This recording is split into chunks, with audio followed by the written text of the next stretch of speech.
All right, welcome to the Collector Car Podcast. We're going to do something a little bit different. This is the big announcement about my new book coming out called The Enthusiast Guide to Collector Cars. Now, real quick, if you would like to pre-order this book, you can go to thecollectorcarpodcast.com and you'll see a picture of the book.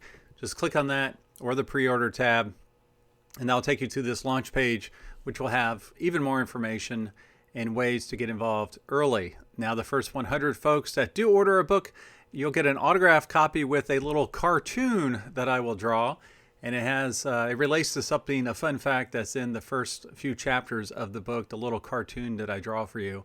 So be sure to check it out. I thought for fun, since this is 2026 and this is my big project for the year, I thought instead of me just telling you about the book, I would actually interview myself about the book. So a little bit different. So it's a lot of Greg on this podcast, but I'm going to ask some fun questions to myself, and hopefully this will give you a little bit of an insight as far as what the book is all about. Now, to kick it off, I do want to give a little overview of the book. Now, this is in the first few pages of the book, and as I've been sending out some information, this is what I've had as kind of an overview. So take a listen to this, and this should give you a nice overview of what the book is all about. Collector cars are more than transportation. They are rolling artwork, cultural time capsules, and emotional anchors that connect us to our past. A Duesenberg evokes the elegance of the Jazz Age. A Shelby Mustang roars with the rebellion of the 1960s. And a Toyota Supra recalls the tuner culture that defined the early 2000s. Cars are not just machines, they're stories on wheels. Yet for many, the collector car world feels intimidating. Auction headlines scream multi-million-dollar sales. Insider jargon like matching numbers or barn find seem cryptic, and the market shifts faster than most can track. The truth is, you don't need to be a millionaire or a lifelong expert to appreciate or participate in this hobby. You only need passion, curiosity, and the willingness to learn. That's where this book comes in. The Enthusiast Guide to Collector Cars is designed to make the collector car world accessible, engaging, and inspiring. Each chapter blends history, cultural context, and market insight with features like the collector's ladder and why a new enthusiast should care.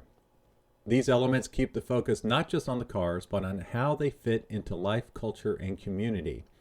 This book takes you on a journey through the eras of collecting, from brass era pioneers to modern hypercars, while also diving into cultural forces that make certain cars icons, from movies and music to rallies and events. Along the way, you'll get practical advice, stories, and a framework to understand why these cars matter and how to find your place in the hobby. And most importantly, this book is built on the belief that the collector car world should be a ladder, not a pedestal. It's not about looking down from the top at million-dollar machines. It's about giving every enthusiast a way to climb, whether your first step is a Miata, a Mustang, or a Mercedes Gullwing. And this is only the beginning. The Enthusiast Guide to Collector Cars is the first volume in a series that will explore the collector car world in greater depth. Upcoming titles will focus on specific passions from Porsche to muscle cars and pony cars, modern classics, Ferraris, and more. Think of this book as your roadmap to the world of collector cars and the first stop on a much bigger journey. All right, now it's time for some of the questions. So I'm just going to rattle down some questions and let's see how I respond.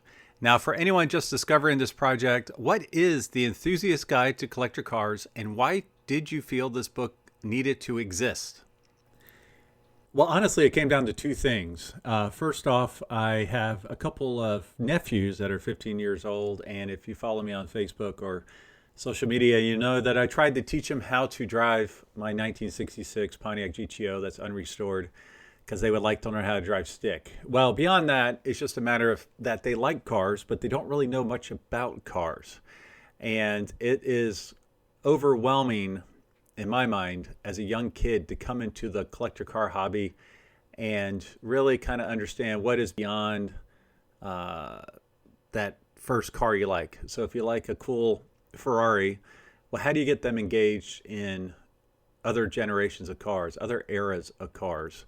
And so that was one of the main things, was trying to figure out how do I give an easy touch point for, let's call them teenagers or just new enthusiasts in general, to go beyond liking a particular car that drives by to really understanding the different eras and models and makes that makes up this cool car hobby of ours. And another thing was my wife, honestly. As we go to car shows, she'll ask me, for 911s, what generation is that? We had a 996, had a ducktail spoiler, so we would call it Ducky. And she would ask me, well, is that the same generation as Ducky? And I would say, well, no, that's the generation after.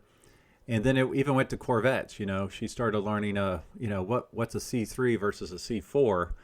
And I thought that was really, really cool. And yes, there's a book for Corvettes. Yes, there's many books for Porsches, but there's just not one thing that you could grab and read and kind of get an overview of everything. So when it comes to the Corvettes and the Porsches, yes, there would be a future book for each of those where it goes in by generation. But for right now, I just wanted to provide something that gave an overview of the eras. And the third thing that kind of popped into my brain is my buddy Paul was like, why don't you just write a guidebook for kids?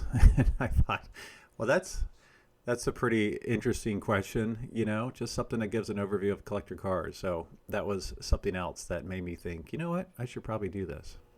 At a high level, who is this book really for, and who might be surprised that it's for them too? Now, this book is honestly for everyone. So whether you're, steep in Ferrari lore, you're a Ferrari judge, this is a great book for someone like that maybe, doesn't know a lot about brass era cars. It's meant for, the 12 or 13-year-old kid that likes the cool cars in the parking lot but wants to know more. It's for all those youth judges out there. It's for people that are just in the social circles of community. It's really for anyone. It's meant to be an easy, accessible read. I want to see it dog-eared in the back of backpacks for kids going to school, or thrown, treat it like a magazine, something that you really kind of dig into, take your notes, whatever, dog-eared the pages of stuff that you would like to know more about. And it's just meant to be a fun resource that's also an entertaining read. So you can learn while you read and see some cool pictures as well. This book has been years in the making. When did the idea first start forming for you? So I think I'm a failed teacher, meaning that I like to give back in some ways to the younger generation. So a number of years ago, I wrote a business book for kids. That's my only published book up until this point. And then after that, when I got into podcasting, I did a podcast called Learn from Others. And that was meant to be a podcast that would share the career journeys of professional individuals with kids that wanted to know, well, what does it take to be a doctor? What does it take to be a political speechwriter? And so I did, I think, almost 200 episodes of different career paths that was meant to be shared with kids, as far as informing them, like, hey, if you want to do this path, here's some tips and tricks, some education you might want to consider. And then as part of that, I always had a fun car thing at the end. So if I interviewed a surgeon, what kind of classic collectible car would a surgeon drive? And so if you listen to Learn from Others, which is still available, just Google it in your favorite podcast provider. You can listen, and then at the very end, the last 5 minutes, I asked the car question. And finally, someone, I think it was a political speechwriter, he asked me when we were not recording. He's like, if people could only describe you in 2 or 3 words, what would it be? I said, well, I'm the car guy. He's like, well, you should probably have a car podcast, which is how the Collector Car podcast began. And again, that's just me wanting to share my curiosity, knowledge, and learning with others. So I like to say, for the podcast, if I have a question about something car related, someone else probably has that same question. So why don't we make a podcast about it? Or why don't we interview someone about it? And so I think the Enthusiast Guide to Collector Cars is just taking that to the next logical step, which is providing an easy, accessible resource on the collector car world for whoever would like to have it. And it will continue, as I said before. I'll have one for Porsches, for Ferraris, for muscle cars, for JDM cars. So it just seems like natural progression of what I've been doing for years. You've spent decades around auctions, concours events, collections, and collectors. What gap did you see in how people learn about collector cars? What I've noticed at auctions and concours events is that you'll get the engagement of the next generation of car collector, car enthusiast, younger, obviously, and they're always gravitated towards typically the hypercars, the crazy cars, the most expensive cars. And it doesn't mean they're not interested in what the other cars are, but how do you approach that? How do you get your feet wet?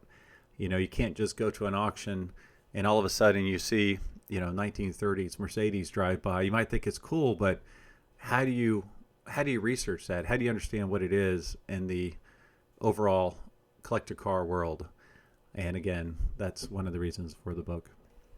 How much of your own collector journey is woven into this book? Well, not much, because I'm not a collector. Yes, I have 3 cars now, which I guess is technically a collector, but that's just recent. I've never been a collector. I've always enjoyed cars, always wanted to at least have one cool car in the garage. I just happen to be fortunate right now to have 2, and then one for my wife as well. Were there any personal stories you debated including, but ultimately felt were important to share? Actually, no, not really. I decided not to share any personal stories because there was so much information to put into this book that I just thought, you know what, let's keep it as bare bones as possible. I guess the one exception would be later in the book, there's a quote from me at the beginning of one of the chapters and at the end of one of the chapters, but it kind of talks to the collector's ladder a little bit, how I've progressed with my Mustangs in my personal life. One thing I want to say about the book is the structure of each chapter. So each chapter I start with an opening quote, either by myself or by an expert in the field that the chapter is talking about. So if we're talking about veteran and brass era cars, it's from an expert in that era. And I try to also close with a quote from another expert for that era of cars. Now, I always kick off every chapter with what defines this category. So what is this era of cars and why is it important? And how does it relate to maybe the chapter before or the chapter after? Then we go into design and technology. So that just kind of talks about what was special about this era of cars. Why was it special? What was happening globally that would influence car design at that time? And then I go into why these cars matter. So just put it into the snapshot of why this era of cars matter. And then that naturally flows into key collectible models. I'm not highlighting every key collectible model for each era. That would be exhaustive. I'm just doing, 3 to 6, known cars of that era that you might see at a local car show and talk about each one of those. And then one thing I added was performance of the era. We all like performance stats. Growing up, for me, it was 0 to 60 times. Now it's like the quarter mile times and lateral grip and all sorts of different things. So I do have a performance of the era for each chapter, which is really interesting when you consider, say, the brass era cars. Maybe it's something that isn't as quantitative as you find in later eras. And then I go into why a new enthusiast should care. So as you're a new enthusiast and you're reading this book, why would I care about the classic era? Why would I care about post-war American icons? And this kind of gives a little snapshot as far as why a new enthusiast should care about these generation of cars. And then I go into the collector's ladder. So obviously I'm from the auction background. We always see the big dollar cars trade across the auction block. Well, those are out of touch for a lot of folks, myself included. But there's a way to participate in that era car, even maybe with that same brand of car.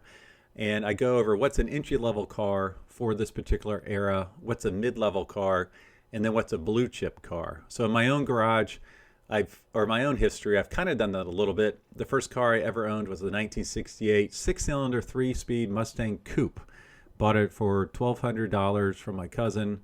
This is like 30 years ago. So that's the base model Mustang, base body style, base engine, base transmission.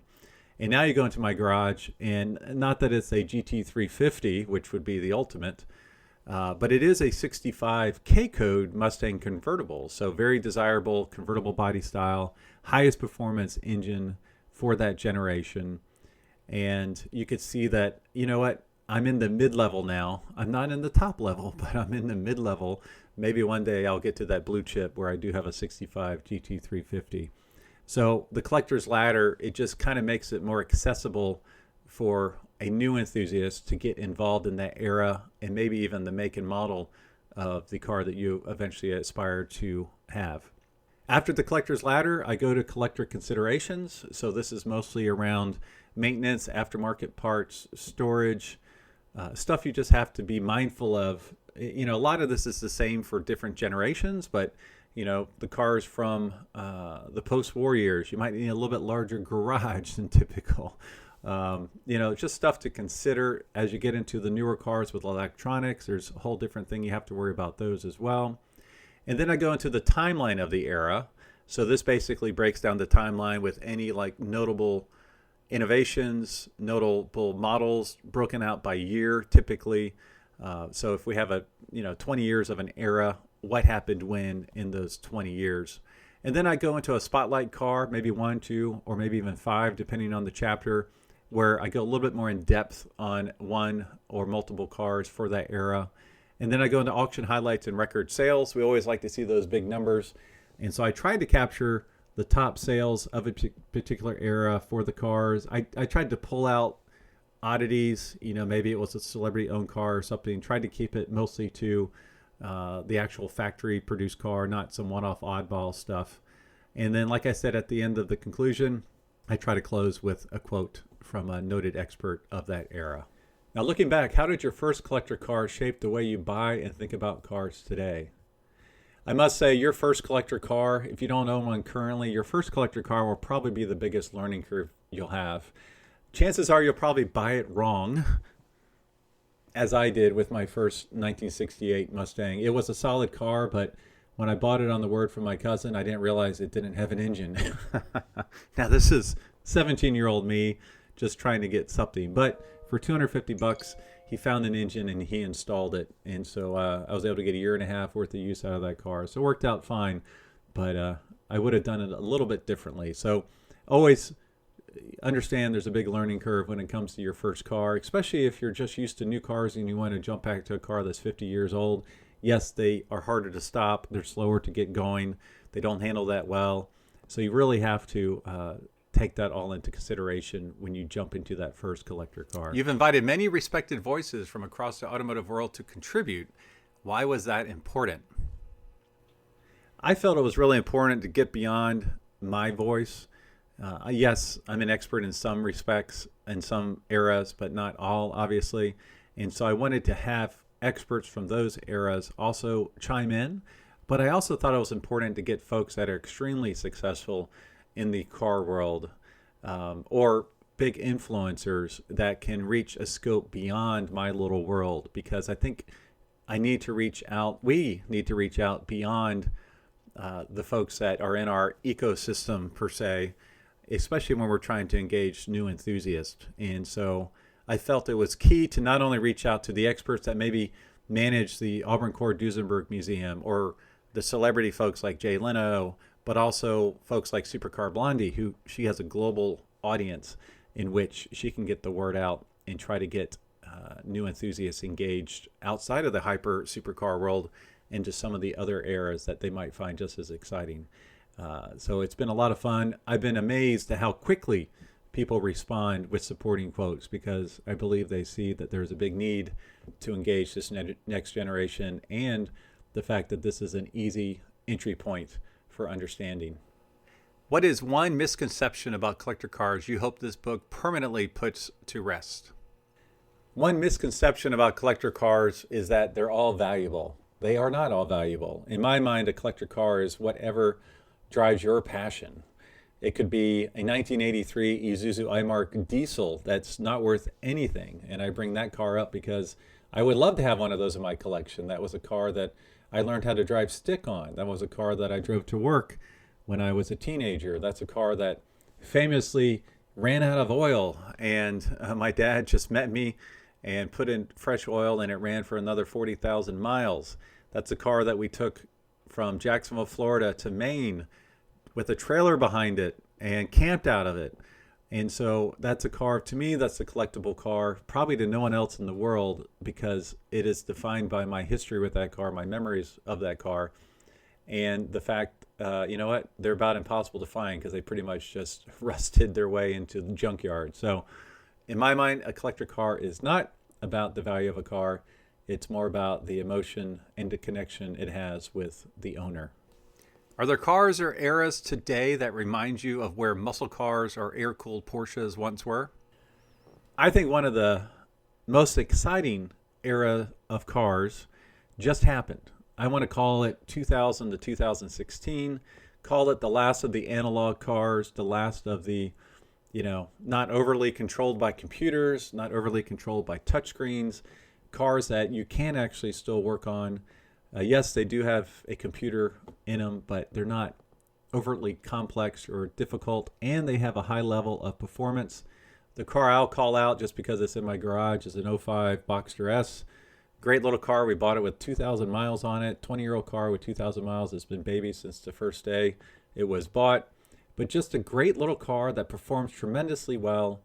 It's one of the last small Porsches, manual, with solid horsepower and a ton of fun.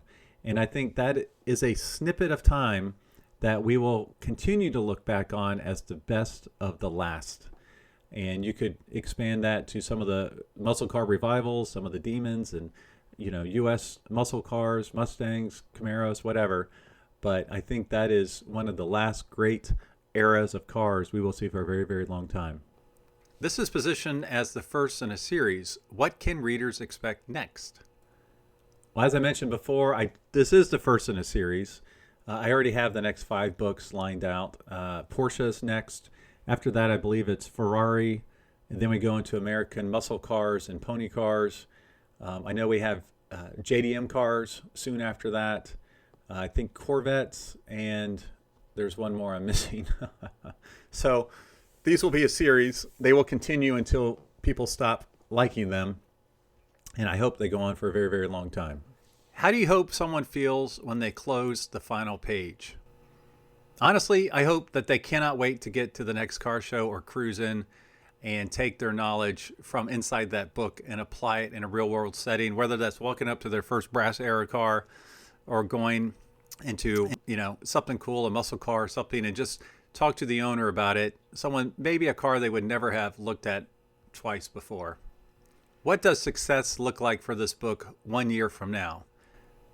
All right, that's a really good question. Honestly, if I see this book dog-eared and beat up in the back of some kid's backpack at a car show, I would call that success. Obviously, I want to have it in museums and at concours events, in the hands of youth judges, but it's really just the one kid that just loves this book and reads it all the time, references it all the time. That would be a big win for me. How did you decide which eras, cars, and themes deserve the spotlight? Greg, that's a great question. Basically, I just wanted to do the big eras, the big bucket of cars.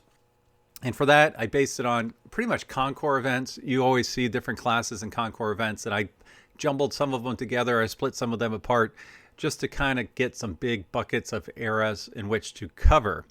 Now, as far as which cars that I drilled deeper in, whether it was a spotlight car or timeline of the era, it just really depends on what the car was. So, if I'm doing 1950s American iron, I want to include a 57 Chevy Bel Air. Try to include some of the iconic cars that everybody would know about, but then also include some of the cars that maybe you don't know about, but there was something innovative about that car that deserves a spot in the chapter. What's the first poster car you had on your wall? I had a poster of a white Lamborghini Countach. What's one car you regret selling? Part of me regrets selling my 66 Mustang convertible, but then I realized that thing needed a total restoration, so I don't really regret it. What's one car you're still chasing? I'm always chasing the next great find, and I have like 6 of them in my back pocket that I hope come available soon. I know where they are, I know what they are, so hopefully you'll hear some cool stuff in the future. What's an auction moment that still gives you chills? The auction moment that gives me chills is when I consigned the 250 GTO and we snuck it into Monterey and we rolled it up on stage for the very first time. That gave me chills because I was standing with the family in the audience, and then it went to frustration because I had a waiter who did not speak English very well trying to close out our tab while they were making the announcement. So I wanted to sit there and listen to the announcement, watch the reaction of the crowd, and I had this guy pulling on my on my shirt wanting me to close my tab. That was very frustrating. All right, closing question. If someone is on the fence about whether they belong in the collector car world, what would you say directly to them? I would say that you totally belong in the collector car world. It doesn't matter your level of passion or your level of knowledge. If you like a cool car going down the road and can appreciate it from afar or up close, You are part of this community. So don't let anyone ever tell you otherwise. All right, so that's it. That's the overview of the Enthusiast Guide to Collector Cars, coming out hopefully by May 1st, 2026. Pre-order your copy now at thecollectorcarpodcast.com. Now, if you do have one of those cool poker chips that I've given out a lot of these different car shows, you can also scan that to pre-order your book now. So as always, thanks for watching, thanks for listening, thanks for reading, and I'll talk to all of you next week.